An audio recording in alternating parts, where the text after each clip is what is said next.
Vocês já pensaram, já pararam para pensar o que é criatividade? Quem arrisca falar o que é criatividade? Quem tem uma definição aí na cabeça? Vamos lá. Ter a condição de criar. Ter a condição de criar. Muito bom. O que mais? Capacidade de gerar ideias. Facilidade em transformar. Muito bom. Quem mais? Então vamos lá. Vamos olhar um pouquinho o que a gente já sabe sobre criatividade. E eu vou começar aqui, a Adriana Foz, quando estava falando aqui com a gente antes do almoço, ela falou sobre os neuromitos. Né? Eu vou trazer aqui uns criativos mitos para a gente começar, tá? Importante. Criatividade é um momento eureka. É aquele momento em que eu tenho uma inspiração única e crio algo genial. Quando a gente pensa sobre isso, para que eu crie algo genial, eu precisei construir repertório. Eu posso ter, obviamente, um momento ali. Vocês estão me ouvindo? É? Um momento ali de inspiração maior e naquele momento conceber algo? Posso, mas isso vem de um repertório que eu fui construindo ao longo do tempo. Criatividade é para poucos. Será? Será que todo mundo pode ser criativo? Muito bom, muito bom. Criatividade é coisa de artista ou criatividade não se desenvolve? O que vocês acham sobre isso? Podemos desenvolver? Então vamos ver um pouquinho mais sobre isso? Vocês já viram esse estudo aqui? Esse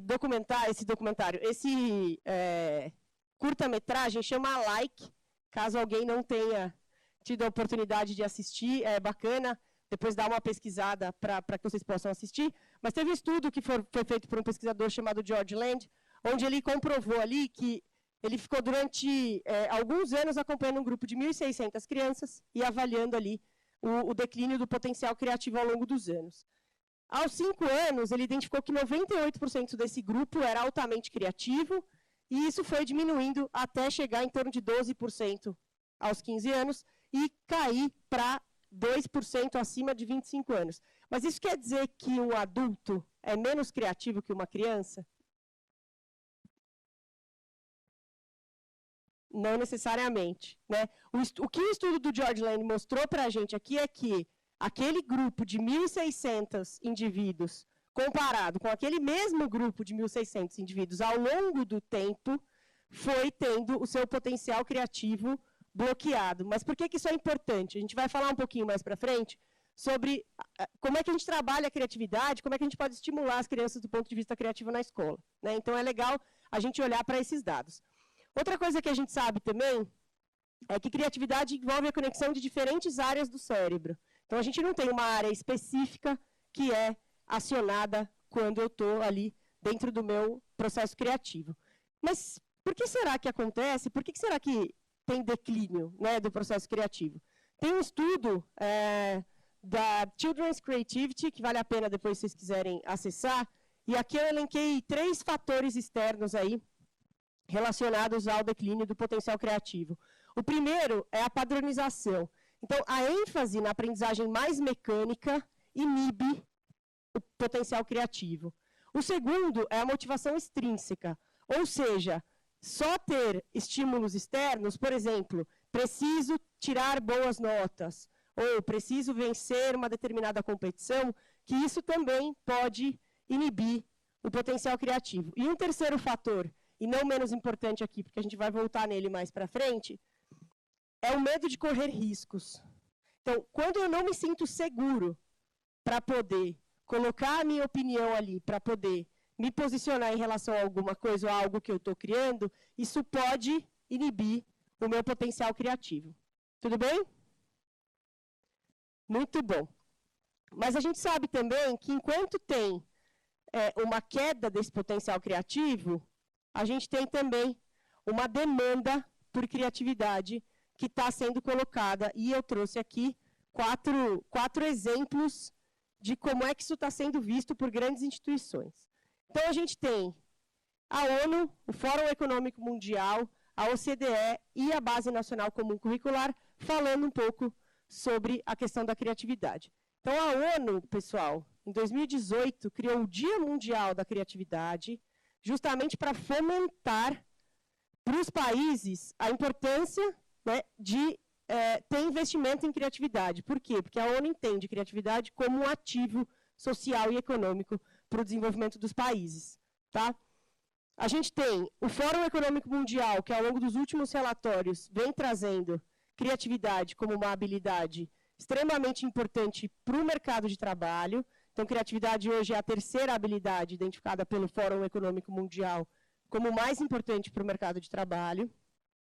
A gente tem a OCDE, por meio do PISA, do Programa Internacional de Avaliação de Estudantes, trazendo pensamento criativo para que seja avaliado, assim como temos matemática, leitura e ciências, que entrou ali no PISA em 2010, e a Base Nacional Comum Curricular, que traz a segunda competência geral, puxando o pensamento criativo para esse processo. Né? Tudo bem? Muito bom. E a gente tem um consenso, né, sobre criatividade, que quando eu desenvolvo o pensamento criativo, eu acabo desenvolvendo uma série de outras habilidades que permeiam esse pensamento criativo. Então, que isso é super potente. Quando a gente olha para o nosso papel ali dentro da escola, né, que isso é super potente para que eu possa trazer outras habilidades à tona. Tudo bem, turma? Muito bom. Vocês conhecem esse rapaz? Alguém já ouviu falar do Ken Robinson? Ken Robinson era o guru da criatividade, né? Ele faleceu há alguns anos, mas ele tem tinha uma definição de que criatividade é o processo de ter ideias que tenham valor. E ele tem o TED Talk mais visto da história, que chama As Escolas Matam a Criatividade. Se vocês não tiverem assistido ainda, acho que vale a pena assistir. O título é um pouco forte, mas o conteúdo do TED é interessante. E o Ken Robinson, ele defendia também que a criatividade agora é tão importante na educação quanto a alfabetização. Então, que a gente deve tratá-la com o mesmo valor. Essa é a opinião do Ken Robinson, né? Dá para a gente ficar aqui, acho que alguns dias discutindo sobre isso e se precisamos mesmo dar mais valor para uma coisa ou para outra, mas eu acho que o que está por trás dessa frase do Ken Robinson, que eu acho que é importante para a gente pensar, é que, enquanto escola, a gente precisa trazer à tona uma discussão ali e trazer de oportunidade para as crianças e para os jovens possibilidade deles poderem desenvolver também o pensamento criativo. Né? A alfabetização é importante? Obviamente que sim, a gente não precisa nem discutir muito sobre isso, mas trazer o pensamento criativo para dentro desse processo também é super importante. Bom, e como é que a escola pode potencializar o desenvolvimento criativo de crianças e jovens? Eu trouxe algumas imagens para a gente poder olhar, poder se inspirar aqui, e depois eu queria que vocês me contassem um pouco de como é que vocês olham para isso dentro da escola, tá? Esse rapaz, não sei se vocês conhecem ele, o nome dele é Mitchell Resnick, ele é um pesquisador de um laboratório que chama Jardim da Infância para Toda a Vida, dentro do MIT Media Lab. E o Mitchell, ele tem uma defesa de que, para que as crianças possam ser bem-sucedidas na vida, visto que não sabemos quais são os problemas e os desafios que elas vão enfrentar ao longo da vida, a gente precisa ajudar essas crianças a fazer uso do conhecimento de uma forma criativa. Então, para além da construção do conhecimento, a defesa do Mitchell é que a gente precisa ajudar as crianças a poder fazer uso desse conhecimento de forma criativa. E como é que o Mitchell enxerga isso? O que ele propõe? Né? Quando o Edmilson fala, será que tem uma maneira de fazer isso? Será que tem uma metodologia? Né? Ou como é que isso está posto? O Mitchell tem uma defesa, que é o que a gente chama de aprendizagem criativa, e ele diz que é importante que a gente possa possibilitar às crianças e aos jovens que eles criem projetos com paixão, ou seja, que tenha significado pessoal para essas crianças e para os jovens, trabalhando em colaboração, então um P de pares aqui, e a partir de um espírito lúdico, que é o que a gente chama de pensar brincando.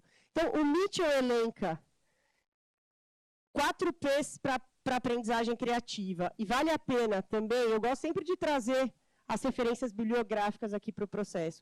Vale a pena depois vocês pesquisarem um artigo do Mitchell que chama Dê uma chance aos P's, que é um artigo que ele fala bastante sobre essa organização dos 4 P's. Então, quando a gente pensa que é importante que as escolas possibilitem que as crianças e os jovens criem projetos pessoalmente significativos, trabalhando em colaboração, e a partir de um espírito lúdico, a ideia disso é que as crianças e os jovens possam fazer uso do conhecimento que eles estão construindo ali na escola de uma maneira criativa por meio dos projetos. Tudo bem? Uma reflexão interessante de fazer é que quando o Mitchell escreve o artigo do Give the Peas a Chance, o Dê uma Chance aos P's, ele está falando muito voltado para projetos digitais. O Mitchell é o criador da maior linguagem de programação hoje do mundo para crianças, que é o Scratch, que já é uma linguagem de programação que está, se eu não estou enganada, tem mais de 40 idiomas já traduzido. E quando ele fala de pares, ele não necessariamente está falando, por exemplo, né, quando ele fala de colaboração, de trabalhar em dupla ou em equipe na escola. Porque muitas vezes, quando a gente fala em colaboração e pensa na prática da sala de aula, a gente pensa nas crianças trabalhando ali juntas, em grupo ou em duplas. E o que o Mitchell defende é que, na verdade, eu posso, independente se eu estou no mesmo lugar físico ou não da outra pessoa, que eu posso colaborar com essa pessoa, que eu posso emprestar meu repertório para essa pessoa. Então, no Scratch, por exemplo, as crianças do mundo inteiro colaboram. Elas pegam um projeto pronto de alguma criança da Austrália, por exemplo, que deixou ali o projeto aberto, e elas podem construir a partir daquele projeto que está aberto. Né? Então, acho que é legal a gente pensar sobre esse conceito mesmo de colaboração. O Léo Burdi, que é um pesquisador que trabalha junto com o Mitchell, lá no MIT Media Lab, ele traz uma definição para a aprendizagem criativa como uma abordagem educacional que promove o desenvolvimento de indivíduos para que eles pensem de forma criativa e de forma sistemática, trabalhando em colaboração. Então, ele dá uma organizada ali nos 4 P's do Mitchell a partir dessa definição. E de onde é que vem essa história, né, da aprendizagem criativa? E aí eu estava lembrando com a Carol, que está ali, que a última vez que a gente se viu foi no Grande Encontro de 2019, e a gente fez uma fala específica sobre um conceito do Papert, que é o conceito de micromundos. Não sei se alguém estava presente nesse grande encontro em 2019, mas o Papert era um matemático nascido na África do Sul, que criou a linguagem de programação Logo e que construiu a teoria construcionista. Então, o que o Mitchell Resnick fez ali, de alguma maneira, quando ele cria os 4 P's da aprendizagem criativa, é que ele popularizou a teoria construcionista do Papert. Tudo bem? Mas as ideias do Léo Burdi, as ideias do Papert vêm muito inspiradas, do Léo Burdi e do Mitchell Resnick vêm muito inspiradas nas ideias do Seymour Papert. Muito bom. Vocês já ouviram falar no espiral da aprendizagem criativa? Muito bom. Quando a gente pensa na criação de projetos pessoalmente significativos, trabalhando em colaboração, e a partir de um espírito lúdico, é super importante que a gente olhe para esse espiral, que é, dentro desse movimento do projeto, os estudantes poderem imaginar, criar, experimentar, compartilhar, refletir, voltar a imaginar, voltar a criar, experimentar. E aí a gente olha para isso e fala, Carol, isso é importante, isso é legal, isso a gente faz todos os dias na escola. E aí eu fico sempre pensando, será que a gente faz mesmo? Será que a gente cria espaço para a imaginação? Pensem nos alunos do ensino médio. Pensem nos alunos do 9º ano. Será que, de fato, a gente cria espaços para a imaginação? A gente cria espaços para a experimentação? E aqui, quando eu estou falando de experimentação, é uma experimentação mais livre, onde eu posso experimentar ali materiais, espaços, ideias, objetos. Será que a gente faz isso mesmo? Né? Então, eu sempre gosto de pensar que, por vezes, a gente olha para esse espiral, pensa nessas diferentes ações e fala, isso acontece mesmo na escola, mas em que espaço? Por quanto tempo? Né? Então, é super, super bacana de pensar nesses projetos a partir desse espiral. E aí, para a gente poder olhar algumas imagens aqui da educação infantil e do fundamental, eu trouxe algumas propostas. Essas aqui são crianças da educação infantil, criando ninhos para criaturas especiais que elas mesmas inventaram. Aqui eles estão investigando diferentes tipos de rocha para a construção de repertório. Aqui eles estão explorando texturas a partir da utilização de diferentes tipos de elementos. Aqui eles estão criando uma corrente da amizade, e eu acho bem interessante essa proposta. A ideia desse projeto é que, de fato, as turmas de 5 anos possam criar correntes da amizade. Como é que eles fazem isso? Eles registram em cada um desses elos da corrente o que é que está por trás da palavra amizade, o que é que eles sentem quando eles pensam num amigo. Eles fazem esse registro em cada um dos elos e depois eles juntam e criam a corrente da turma. Né? E quando a gente volta lá nos 4Ps, projetos pessoalmente significativos, trabalhando em colaboração e a partir do espírito lúdico, eu acho legal trazer aqui que a paixão de cada uma dessas crianças está representada, está colocada dentro de cada um desses elos da corrente. Aqui eles estão explorando temperatura, textura, utilizando gelo, elementos naturais e alguns outros elementos. Aqui, essa criança está desenhando ao som de uma música, e a música é escolhida, né, a ideia é que a música seja escolhida pela própria professora ou pelo próprio professor, e a gente identificar essa diferença de desenho que a criança vai fazendo a partir do estímulo sonoro, né? E é legal ver algumas imagens também do ensino fundamental. Então, eu comentei com vocês sobre os micromundos do Papert. Aqui é uma imagem, né, um micromundo de fundo do mar, onde as crianças têm a oportunidade, por exemplo, de criar artefatos de mergulho, explorar um tesouro do pirata, né? Então, algumas possibilidades e imagens de inspiração aí para vocês. Aqui são criaturas que habitam uma floresta encantada, um planejamento aqui, uma ideação sobre um brinquedo e o projeto do brinquedo, que nesse caso aqui é um spinner. Essa proposta onde as crianças elas registram, por exemplo, a planta baixa de uma casa e escolhem um cômodo para poder prototipar, subir ali em 3D, e é interessante a gente ver. Vocês enxergam algum conteúdo aqui, de matemática, por exemplo? Essa é a parte bacana da defesa do Mitchell mesmo, como é que a gente usa a aprendizagem criativa para ajudar as crianças a fazer uso do conhecimento de uma maneira mais criativa. E aqui tem escala, proporção, enfim, tem alguns conceitos que a gente pode trazer e discutir, né? Aqui no Fundamental, anos finais, algumas imagens para vocês. É interessante comentar que quando a gente coloca os estudantes numa situação de fato, protagonistas ali da construção desse projeto, essas duas meninas elas queriam ligar um fio a um interruptor. Porque elas estavam criando um artefato de apagar um fogo de uma floresta, e elas queriam ter um botão de liga e desliga para esse artefato que apagaria o fogo. E elas trouxeram essa questão para o professor e pediram uma ajuda que era, professor, como é que eu junto um fio que está solto com um interruptor? Né? E aí o professor foi deixando espaço ali para que elas pudessem levantar hipóteses, e uma das coisas que surgiu foi, tem uma coisa que a gente pode fazer que é derreter o fio. Mas como é que eu derreto o fio?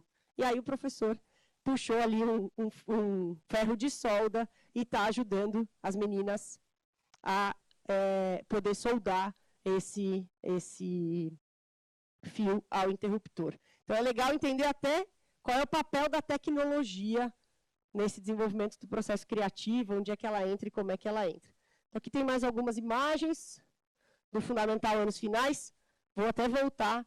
Quando a gente fala em experimentação, por exemplo, né, experimentação de materiais, a ideia é que eles possam mesmo, né, que a gente dê esse espaço de exploração mais livre mesmo dos itens, né, para que eles possam testar, errar, voltar, fazer de novo, olhar para o erro, entender como é que pode ser diferente. Aqui é um artefato o mesmo de apagar fogo, então eles estão já usando alguns equipamentos eletrônicos ali, e aqui eles estão usando, por exemplo, o Minecraft para planejar essa solução aí do projeto. Tudo bem? Muito bom. O Edmilson me avisou aqui que a gente está chegando ao fim, vai dar certinho o horário, Edmilson, mas eu queria deixar vocês com uma fala de uma professora que diz para a gente que na aprendizagem criativa, os mais levados se acalmam, os criativos se deliciam, os sem repertório do brincar ampliam a imaginação e nós ficamos apreciando tudo isso. Hoje comentei com o Danilo, que é um professor também dessa escola, o quanto eles estão organizados e autônomos durante o tempo de trabalho. Prova de que tudo isso vale a pena e que ano que vem, quando atravessarmos esse rio novamente, tenho certeza de que ele não será o mesmo e que as nossas aventuras serão ainda mais surpreendentes. Então, eu gosto bastante dessa fala da professora Ana sobre a aprendizagem criativa na prática. Muito obrigada.